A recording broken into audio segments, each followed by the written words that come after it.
नेहमीच आपण बिझी झालेलो आहोत. आपल्यामध्ये काहीच संवाद उरलेला नाहीये. बागमांडेकर असून सुद्धा आपण आपापल्या वेगवेगळ्या स्टेशनवरती आपण राहतो, आपल्या कामावरती जातो, घरी येतो, बस झोपतो, पण दुसरं काही नाही. पण आपला संवाद कधी होणार? आपल्या कला ज्ञान शक्तीचा ह्या समाजाला आपण कधी सदुपयोग करून देणार? या सर्व तरुण तरुणींना यांची या आपल्या समाजाबद्दलची जी जबाबदारी आहे त्याच्याकडे जी पाठ फिरवलेली आहे त्या सर्वांना एकत्र करण्यासाठी हा मी बागमांडेकर कोळी हा परिवार स्थापन केलेला आहे. आणि हा परिवार लिमिटेड नाहीये, अमर्यादित आहे. जो कोणी म्हणेल मी बागमांडेकर कोळी तो हा मी बागमांडेकर कोळी समाजाचा सदस्य आहे. दुसरं उद्दिष्ट आहे बागमांडा समाजातील महिलांना या समाजाबद्दल वक्तव्य करण्याची व कारभारात सहभाग घेण्याची संधी देणे. समाज बदलला म्हणजे जग बदलतंय, पण आपण कधी बदलणार? आपण कधी अपडेट होणार? म्हणजे पूर्वीपासून जी संस्कृती चालत आलेली आहे त्याच्यामध्ये आपण महिलांना मुलींना आपण समाजाबद्दल वक्तव्य करण्याची कधी संधी दिली का? आपण म्हणतो की त्यांनी कधी संधी घेतली नाही, पण आपण कधी त्यांना दिली का? त्यासाठी म्हणायचं की या सगळ्या महिलांना संधी मिळावी.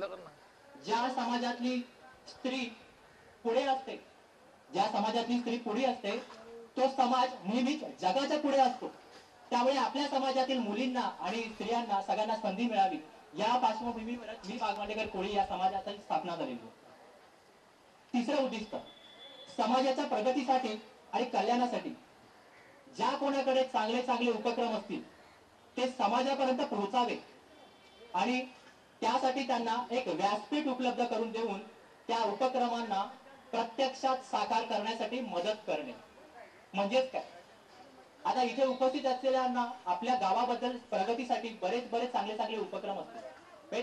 म्हणजे आमच्या ह्या सगळ्या ज्या मीटिंग झाल्या ह्या परिवाराच्या त्याच्यामध्ये बरेच चांगले उपक्रम पुढे आले.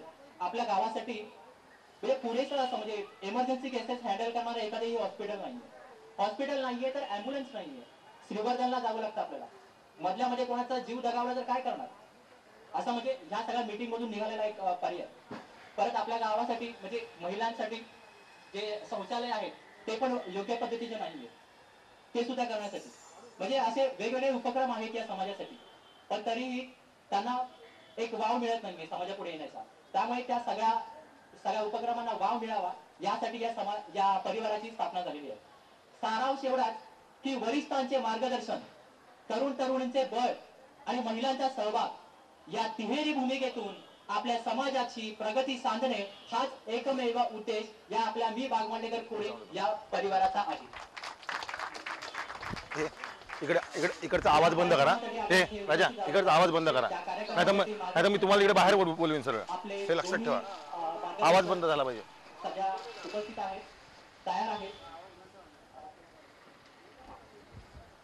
तर या कार्यक्रमाची सर्व सूत्रे मी सर्वात आधी आपले मार्गदर्शक श्री आभास पाटील यांच्याकडे मी देतो.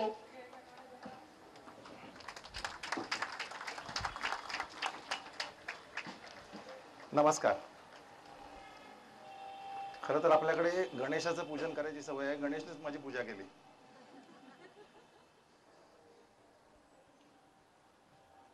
खूप बरं वाटलं आपल्या जवळच्या लोकांना बघताना. आपल्यातल्या काहींना भेटायलाही आवडलं. जेव्हा ही मुलं माझ्याकडे आली त्यावेळेला माझ्या असं लक्षात आलं की या मुलांना काहीतरी करायचंय, मुलांना काहीतरी वेगळ्या स्वरूपाचं बघायची सवय झालेली असते. ती वेगळ्या स्वरूपात आणखीन वेगळ्या स्वरूपात बघायची इच्छा निर्माण झालेली असते. ती कुठेतरी जागवणं आवश्यक आहे.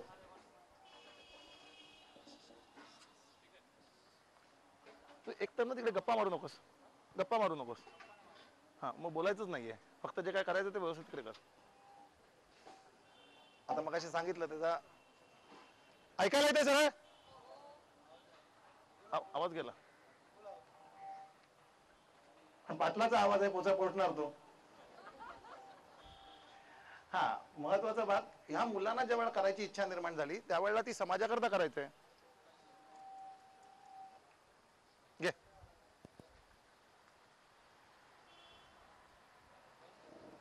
आवाज येत नाही, मध्ये मध्ये तुटतोय राजा.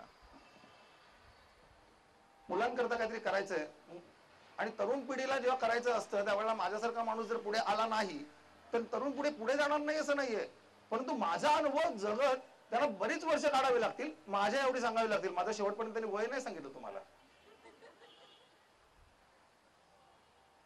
मग माझ्या एवढी वर्ष वापरून परत त्यांनी तारुण्य फुकट घालवायचं का?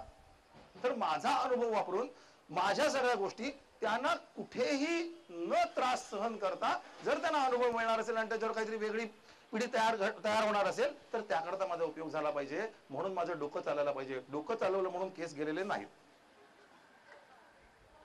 पण एक मात्र सांगतो, हे केस काढायला जी काही मजा येते ना ती प्रत्येकाला वेगवेगळ्या पद्धतीने जगता येऊ शकते. म्हणूनच मी प्रत्येक तरुणाला सांगतो की तुम्ही वेगळं असायला पाहिजे आणि तुम्ही तुमच्या वेळेचा सदुपयोग करायला पाहिजे. वेळेचा जर सदुपयोग प्रत्येकाला करता आला तर 100% सांगतो यश फक्त तुमचं आहे. ज्याला वेळेचा सदुपयोग करता येत नाही त्याचाच प्रॉब्लेम असतो. म्हणूनच आपला 4चा कार्यक्रम 5:20 ला चालू झाला. Yes or no? लाज कोणाला वाटायला हवी? लाज कोणाला वाटायला हवी? मुलांना मात्र आपण सांगतो वेळेवर शाळेत जा आणि आपण वेळेवर जातो.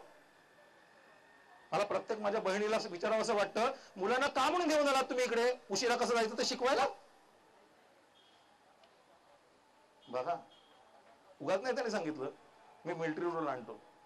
मी 2 मिनिटात नाही जेवायला लावतो. तो जरा जास्त बोलला, मी 5 मिनिटं जेवायला देतो. पण 5 मिनिटं जेवायला देतो, पण 5 मिनिटात 10 चपात्या, 5 चपात्या, 4 चपात्या, 3 चपात्या जेव्हा तो जेवत असेल तेवढं तो खाऊन उठतो आणि 32 तास घास खाल्ल्यानंतर पचतो. तो घर बसल्या माणसाला, बाहेर फिरणाऱ्या शेतकऱ्याला नाही किंवा जहाजावर जाणाऱ्या नाखव्याला पण नाही. बरोबर की नाही? कारण आम्हाला पचायला श्रम करावे लागत नाही, कारण श्रम आमच्या रक्तात भिनलेले आहेत. म्हणून शेतकरी किंवा नाखवा हा पचण्याची काळजी नसते, तो सातत्याने फिट असतो. काळा असेल तो सोडून द्या. गोऱ्या माणसाला फक्त कामं करता येतात असं नाहीये. काळीच माणसं कामं करतात म्हणूनच गोरे जगतात. म्हणून ते इंग्लंड मोठं झालं, होय की नाही? लक्षात ठेवून द्या, ह्याच्या पुढे वेळेवर जर येता आलं नाही, ह्याच्या पुढे जर वेळेवर येता आलं नाही तर काय करायचं ते तुम्हीच बघा. माझ्यासारखा माणूस तुम्हाला सांगायला नक्की येणार नाही.